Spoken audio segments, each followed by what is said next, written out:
فرمان نبوی صلی اللہ علیہ وآلہ وسلم۔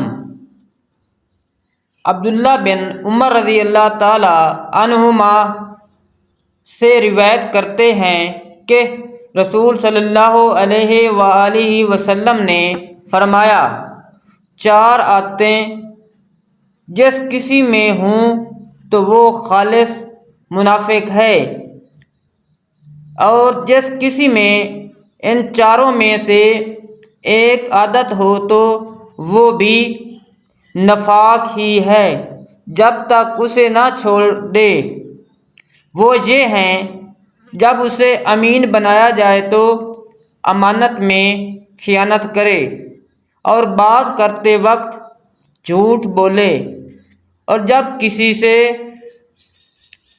عہد کرے تو اسے پورا نہ کرے، جب کسی سے لڑے تو گالیوں پر اتر آئے۔ صحیح بخاری حدیث نمبر 34۔ فرمان نبوی صلی اللہ علیہ وآلہ وسلم۔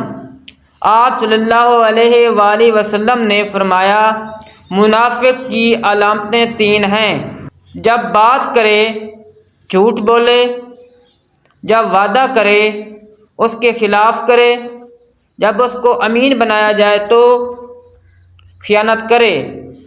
صحیح البخاری حدیث نمبر 33۔